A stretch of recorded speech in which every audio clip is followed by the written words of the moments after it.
Yo, welcome back to the channel, guys, and in today's video we will be talking Survivor Series War Games.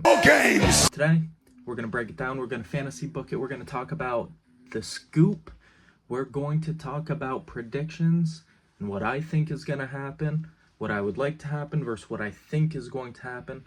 Let's start off with the Women's War Games match. The past 2-3 years we've seen the face team win. Team Bianca always comes out and prevails. Again, we're going to talk about what I want to see, what I think is going to happen, and how I would fantasy book it. So let's start here. I think Team Rhea, Team Bianca, whatever you want to call it, is going to prevail. I don't see Team Liv or Team Nia walking away with the win. Rhea needs her #1 contender spot back. Io Sky can... I would much rather see Io Sky pin Liv Morgan at War Games than seeing Rhea Ripley pin Liv Morgan. Io Sky being the #1 contender, we haven't had a whole lot of build there. It's all been based around Liv Morgan, Rhea Ripley, Nia Jax, and Tiffany Stratton. Io Sky's just sort of been there because she is #1 contender. So, what I would like to see, if the faces are to win, is Io Sky pinning Liv Morgan. Furthers into Saturday night's main event, in which I don't really see Io Sky defeating Liv Morgan there either, because of course you've got Rhea in the background looking to get her women's world title back. As for the heels and what I want to see, I want to see the heels get their redemption. Like I've said before, they lose year after year after year on the women's end of the War Games match. I would love to see the heels get one over. You could even do the heels winning. Liv Morgan could pin Io Sky so it has nothing. Again, I think those two are going to be the finale to the Women's War Games. It's going to be Liv pinning Io Sky, or it's going to be Io Sky pinning Liv Morgan. Vice versa. That is going to be your finish in my eyes. If the heels win, I wouldn't mind seeing Tiffany Stratton cash in. If Nia Jax was to start War Games with, let's just say, Naomi, because they've been having a rivalry lately. She starts War Games, she's wasted by the end of the match. Bam, Tiffany Stratton can turn on her, lays her out with the briefcase, 1, 2, 3, and you have a new undisputed women's champion, furthering their feud. Then you have a match for Saturday night's main event. You have Nia Jax taking on Tiffany Stratton for the title. And if you're trying to build Saturday night's main event to be a big PLE or a big special event, then you want these matches, these bigger matches to happen, and or the feud to start there. Maybe I'm wrong, and maybe Tiffany Stratton cashes in at Saturday night's main event. This is all fantasy based. What I'd like to see happen at War Games versus what I think. Let's move on. We've got the triple threat match for the Intercontinental Championship. Braun Breaker, Sheamus, Ludwig Kaiser. Let's take Ludwig Kaiser out of the situation and my fantasy booking and what I would like to happen and what I think will happen. He, in no way, shape, or form, great talent, don't get me wrong. Love Ludwig Kaiser. But in all three of those situations, I don't see him coming out on top. Fantasy booking, I would love to see Sheamus get the big one. I would love to see him get the Intercontinental title. It's the title that has eluded him his entire career. And I would have him pin Ludwig Kaiser. I wouldn't have him pin Braun Breaker, because Sheamus doesn't have to have a lengthy title reign. He's just got to get that IC title to become a Grand Slam champion, and that is it. If you want to go down the road of Sheamus having a lengthy title reign, then go ahead. In this case, I'm talking Sheamus can pin Ludwig Kaiser at War Games, keeping Braun Breaker credible, winning back his title at Saturday night's main event, or you can do it on Raw, because I know Triple H likes to do things to make Raw feel bigger. You can do that on a Monday Night Raw. Braun Breaker wins back his Intercontinental title. He's now a 3-time Intercontinental champion at that point, and they further into the Braun Breaker Intercontinental Champion storyline, wherever they want to go with it. You could even have Ludwig Kaiser cost Sheamus the Intercontinental title. Doesn't matter. Whatever. What I think will happen, Braun Breaker pins Ludwig Kaiser. I believe Ludwig Kaiser gets pinned either way. Much like I said in the Women's War Games, my head is so wrapped on one thing to further other storylines, in which take it with a grain of salt, because it's not a guarantee that it's going to happen. It's just what I would like to see happen. That's how I would book it. Anyways, Braun Breaker pinning Ludwig Kaiser is what I think will happen. Along the lines of my fantasy booking, that is what I want to happen. I would love to see Sheamus come out on top, get that Grand Slam. He can lose it 2 weeks later back to Braun Breaker. Done deal. Moving on. United States Championship match. You have Shinsuke Nakamura taking on LA Knight. LA Knight's not losing the title here. He's just not. Shinsuke Nakamura has a chance to win his 3rd United States Championship, but I just don't see it happen. He just returned. Then again, it could be the shocker of the night, I guess is the way that we could put it.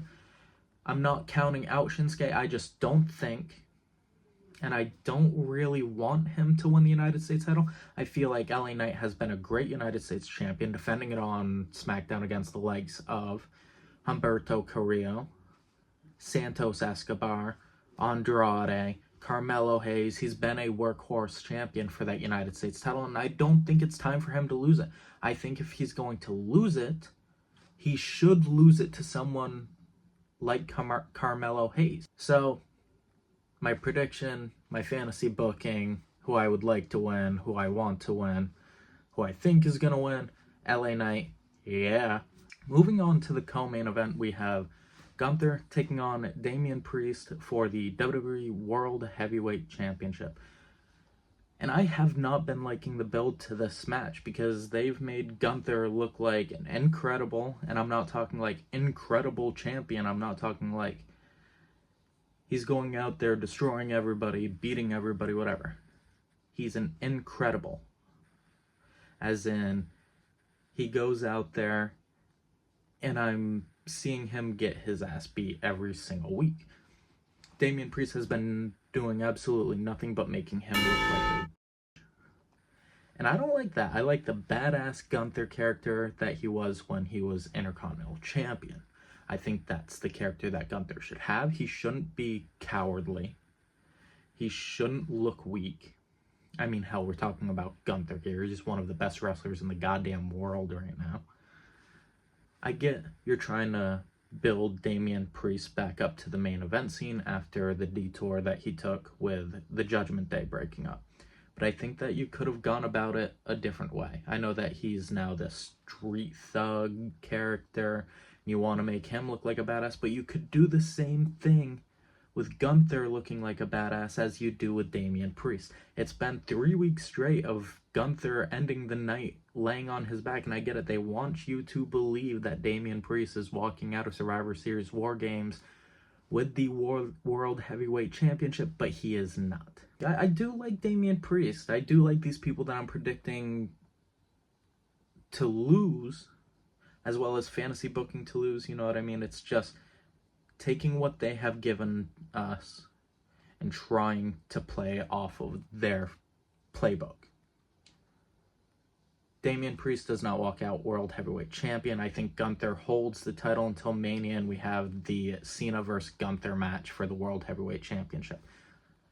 That's my prediction. I would like to see Gunther walk out. I want Gunther to walk out. I think Gunther will walk out with the title. If Damian Priest wins this match, all of Gunther's credibility goes straight out the window for me. Moving on to the main event, men's War Games match. OG Bloodline with CM Punk versus Timu Bloodline. I love you, Solo. And this is a hard one for me, because every part of me wants to say OG Bloodline walks out of War Games, much like they did 2 years back. I was there in attendance. I was there to see Sammy, Jay, Jimmy, Roman walk out of War Games on top, but there's a slight part of me that believes that maybe The Rock is returning at Survivor Series, meaning Teemu Bloodline may walk out of War Games with Bronson Reed over OG Bloodline and CM Punk. It could, in that case, I would push further into the CM Punk and Bronson Reed feud. A lot of people saying that it doesn't make sense for CM Punk to be a part of OG Bloodline, even though he's a Paul Heyman guy.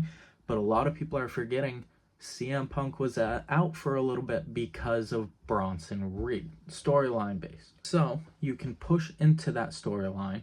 Bronson Reed could pin CM Punk. Don't really see it happening, but it's a possibility. You could have Solo pin Roman again. Don't really see that happening.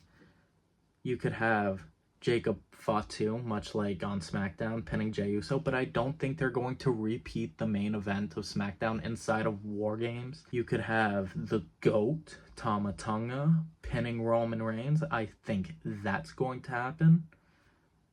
All jokes aside, like 90% of me thinks OG Bloodline is walking away with the victory, unless The Rock returns. I think Seth Rollins is going to get involved in the War Games match to take out Bronson Reed.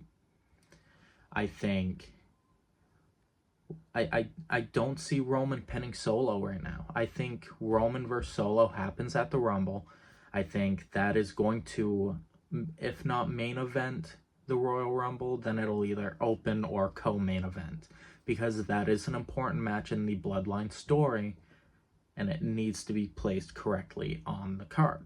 I don't see it happen at WrestleMania. I see The Rock versus Roman Reigns happening at WrestleMania 41. So I think the Royal Rumble would be a good spot for Roman taking on Solo Sikoa for the Ulafala. And you could have Roman Reigns win back his Ulafala heading into WrestleMania against The Rock. And then he can put it back on the line against The Rock. I'm getting a little sidetracked here. Let's get back to War Games. Who I want to win? I want to see OG Bloodline win. Roman needs his win back from getting pinned by Solo Sikoa. Who do I think is going to win? I don't know who I think is going to win. Fantasy booking. I book Jacob Fatu pinning Roman Reigns, furthering the storyline with Teemu Bloodline and OG Bloodline. Solo should not pin Roman Reigns 2 pay-per-views in a row, 2 PLEs in a row. Let me correct myself. Those are my predictions. That's my fantasy booking for War Games tomorrow night, 6 p.m. Don't miss it. It's not a late pay-per-view. PLE. Dear Lord, it's been like 2 years and I still can't get that correct. Anyways, if you guys enjoyed this type of content, make sure to hit that like button, subscribe to the channel. We're on the road to 4K subscribers. Comment down below your predictions for War Games, and I'll see you guys in the next one. Love you. Bye. Let me fix my hair too. Fucking hate myself.